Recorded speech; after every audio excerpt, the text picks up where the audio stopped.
नमस्कार दोस्तों। धोरण 9 पद्य 1 आराधना, जिसकी रचना मराठी के महान कवि वसंत बापट ने की थी। उसका जन्म सन 1922 में हुआ था और वे महाराष्ट्र के सतारा जिले के कराड नामक गांव में पैदा हुए थे और पुणे में ये उनका पूरा जो कर्म जीवन ये व्यतीत हुआ था। व्यवसाय से वे प्राध्यापक थे। राष्ट्रभक्ति के काव्य उन्होंने समाज को प्रदान किए हैं और उन्होंने अपने काव्यों के माध्यम से लोगों में राष्ट्र भावना, राष्ट्र के प्रति जो प्रेम है वो पनपे, इसलिए उन्होंने बहुत अच्छी रचनाएं ये लोगों के सामने रखी है। उसमें से एक रचना आराधना, जो मूल रूप से मराठी में लिखी हुई है, लेकिन इसका हिंदू अनुवाद वो हमारी कक्षा के पहले पद्य के रूप में प्रस्तुत हुआ है। तो आओ बच्चों, हम इस काव्य को पढ़ने का प्रयास करेंगे। इस काव्य के अंत में मैं आपको इस काव्य का जो मूल मराठी रूप का ये गीत है उसको मैं सुनाऊंगा। सबसे पहले इस काव्य के बारे में हम जानकारी हासिल करेंगे। दोस्तों, यह एक प्रार्थना है और प्रार्थना ईश्वर से की जाती है। प्रार्थना परमात्मा को की जाती है। प्रार्थना का मतलब होता है याचना, कुछ मांगना। और जब भी आप किसी मंदिर में जाते हो तो आप दीपावली पे जाते होंगे, त्योहार के रोज आप जाते ही होंगे। आप सब लोग परमात्मा से क्या मांगते हैं? मैंने एक बच्चों को पूछा था कि आपने परमात्मा से क्या मांगा, तो बोला कि मेरी कक्षा 10 में जब आऊँगा तो मेरे 90% आ जाए बस। कोई कहता है कि मेरा बड़ा बंगला हो जाए, बड़ी गाड़ी आ जाए, ऐसा मैं मांगूंगा। तो दोस्तों, ये प्रार्थना नहीं है। ऐसी तो चीज़ें कौन मांगता है? ऐसी तो जो भिक्षावृत्ति करता है वही मांगता है। प्रार्थना किसे कहते हैं? हम हर रोज स्कूल की प्रार्थना में गाते हैं कि जीवन अंजलि थाजो मारो, जीवन अंजलि थाजो, भूख्या केरू भोजन बनजो, तरस्यानु जर थाजो, मारो जीवन अंजलि थाजो। हिंदी में भी हम एक प्रार्थना गाते हैं कि वंदना के इन स्वरों में, वंदना के इन स्वरों में, एक स्वर मेरा मिला दो, एक स्वर मेरा मिला दो। हो जहाँ बलि शीश अगणित, हो जहाँ बलि शीश अगणित, एक शीश मेरा मिला दो, एक शीश मेरा मिला दो। तो दोस्तों, ये होती है प्रार्थना कि जहाँ अनेक मातृभूमि के लिए जो शीश बलिदान लोग करते हैं, तो उसमें हे माता, हे प्रभु, मेरा भी एक शीश उसमें गिन लेना। तो यह होती है प्रार्थना। तो यहाँ भी कवि वसंत बापट ने मूल रूप से तो मराठी में उन्होंने ये प्रार्थना की रचना की है, लेकिन हिंदी में हम पढ़ेंगे। तो प्रार्थना कैसे होती है, प्रार्थना का मतलब क्या होता है, यह बताने का प्रयास ये कवि ने प्रस्तुत काव्य में किया है। प्रार्थना मतलब जिसमें समाज के हित की बात छिपी हुई हो, जिसमें राष्ट्र के हित की बात छिपी हुई हो, जिसमें स्वकीय कल्याण की बात नहीं होती, लेकिन समस्त के कल्याण के बारे में ईश्वर से मांगा जाता है। तो वन बाय वन हम पंक्ति को पढ़ेंगे और बाद में उसको जानने का प्रयत्न करेंगे। सबसे पहले मैं एक पंक्ति आपके सामने गान करके दिखाता हूँ। देह मंदिर चित्त मंदिर एक ही है प्रार्थना, सत्य सुंदर मांगल्य की नित्य हो आराधना। दुखियारों का दुख जाए यही मन कामना, वेदना को परख पाने जगाए संवेदना। दुर्बलों के रक्षणार्थ पौरुष की साधना,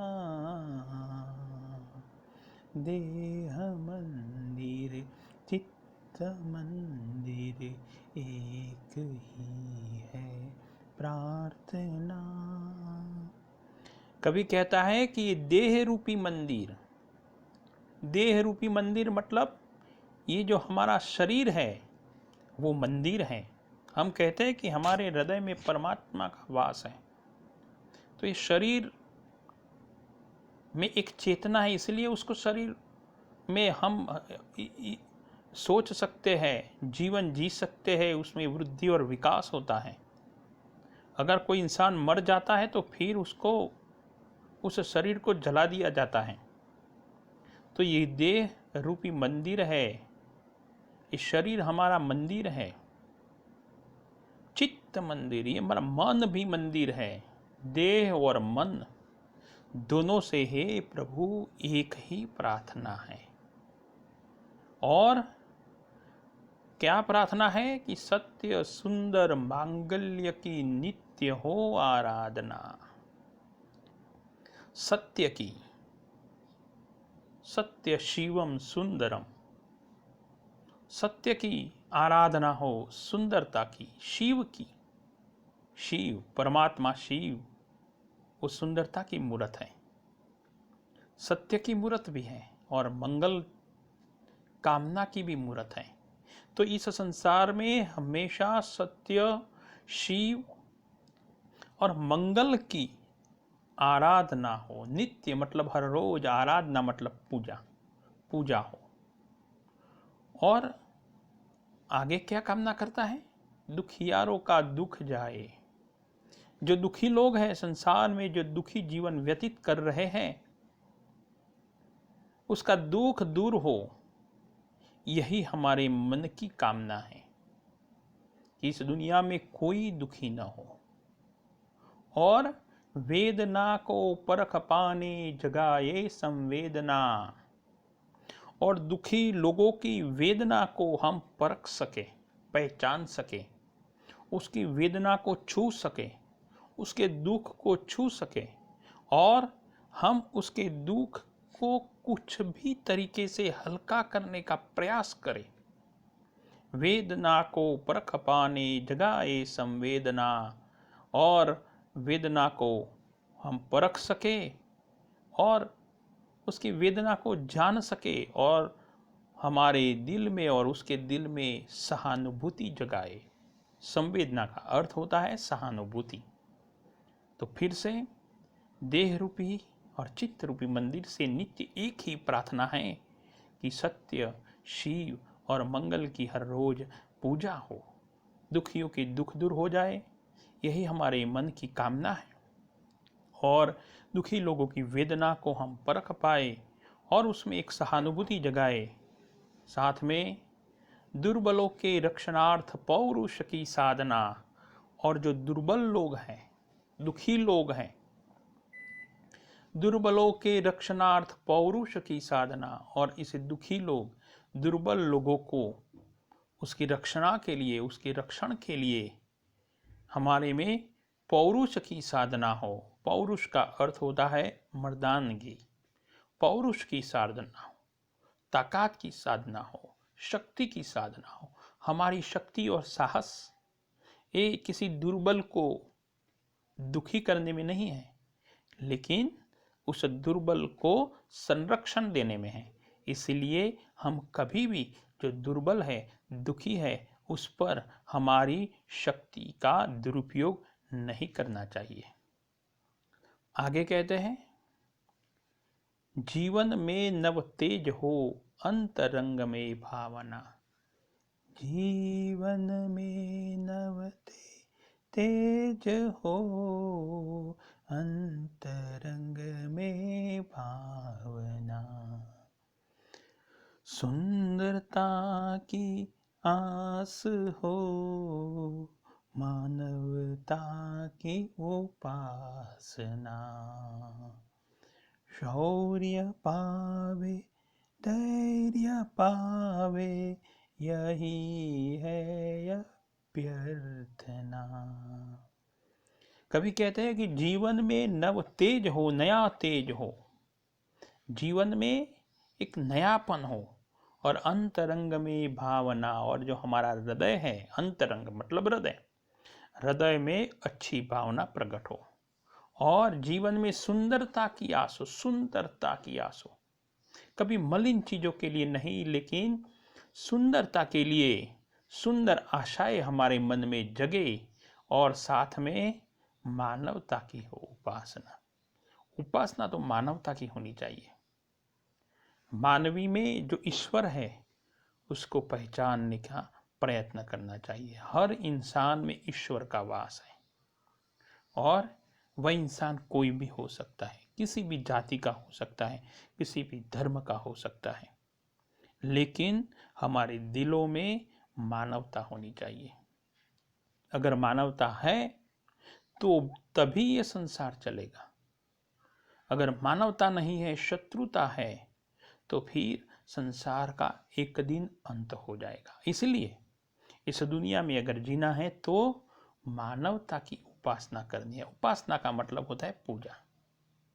और कभी ईश्वर से आगे क्या मांगता है? मानवता की उपासना करने के लिए शौर्य पावे, शूरवीरता, धैर्य, धीरज, यही है अभ्यर्थना। और मेरी यही प्रार्थना है, हे परमात्मा, कि मुझे शौर्य प्रदान करे, मुझ में धीरजता प्रदान करे, और इस शौर्य और इस धीरजता से मैं जीवन में नए तेज का संचार करूंगा, हृदय में अच्छी भावनाओं का संचार करूंगा, सुंदरता के स्वप्न को देखते हुए मानवता के लिए कार्य करूंगा, और मेरी शक्ति, मेरी धीरज वो हमेशा मानवता की उपासना में लगी रहे।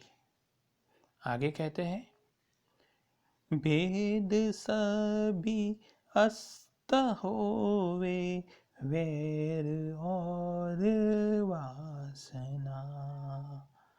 मानवों की एकता की पूर्ण हो कल्पना। मुक्त हम चाहे एक ही, बंधुता की कामना। देह मंदिर चित्त मंदिर एक ही है प्रार्थना। सत्य सुंदर मांगल्य की नित्य हो आराधना। तो अंतिम पंक्ति में कवि कहते हैं कि भेद सभी अस्त होए। दुनिया में जो सब प्रकार के भेद हैं, जाति के भेद है, धर्म के भेद है, रंग के भेद है, देश के भेद है, भूगोल के भेद है, ये सारे भेद, ऊंच नीच के भेद है, गरीब और अमीर के भेद है, ये सारे भेद अस्त होवे, नष्ट हो। अस्त होना मतलब नष्ट होना, समाप्त होना। सारे भेद समाप्त हो और साथ में वैर और वासना भी खत्म हो। वासना मतलब जो खराब इच्छाएं होती है उसको वासना बोलते हैं। वैर, वैर मतलब दुश्मनावट, किसी से दुश्मनावट न हो, सभी से मित्रता हो। तो हमारे हृदयों में, हमारे मनों में सभी प्रकार के भेद खत्म हो जाए, सभी प्रकार के वैर और वासनाएं खत्म हो जाए और सभी मानवों में एकता आए। मानवों की एकता की पूर्ण हो कल्पना। और जो मेरी कल्पना है कि सभी मनुष्य एक हो, ये मेरी कल्पना है ईश्वर तुम पूर्ण करना। मुक्त हम चाहे एक ही बंधुता की कामना, और हम स्वतंत्रता और बंधुत्व की कामना करते हैं। मुक्त स्वतंत्रता, मुक्त हम चाहे एक ही बंधुता की कामना, हम सब मुक्त हो और सब लोग ये बंधुता की कामना करें। यह बात कवि ने प्रस्तुत काव्य में बताने का प्रयत्न किया है। दोस्तों, मैं ये आपके सामने कुछ शब्दार्थ लिखे हुए हैं, उसको ज़रा ध्यान से पढ़ेंगे। उस शब्दार्थ को आपको अपनी जो गृह कार्य की कॉपी है उसमें लिखना है। साथ में जो ये प्रस्तुत काव्य है उसको कंठस्थ भी करना है, क्योंकि हमारी जो परीक्षा होती है उसमें इस काव्य की 1-2 पंक्ति पूछी जाती है। और साथ में मैंने आपके सामने 3 प्रश्न रखे हुए हैं, उन 3 प्रश्नों के उत्तर आपके गृह कार्य की कॉपी में लिखना है। साथ में प्रस्तुत जो पद्य है उसकी जो टिप्पणियाँ हैं वो भी लिखना है, कवि का परिचय भी लिखना है, और जो 5 यहाँ विरोधी शब्दों का अर्थ है वो आपको बताना है। तो दोस्तों, ये बात गृह कार्य की हुई, लेकिन अब हम इस काव्य को मराठी में सुनेंगे, जिसे आप गुनगुनाना और इस काव्य को बाद में गाने का प्रयत्न करेंगे। आप जो ये काव्य गाएंगे तो शायद आपको इस काव्य जल्दी से याद हो जाएगा, और परीक्षा में जब उसकी 1-2 पंक्ति पूछी जाएंगी तो आप अच्छी तरह से उसके उत्तर ये लिख पाओगे। तो आओ दोस्तों, हम काव्य को पढ़ें।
सत्य सुंदर मंगलाची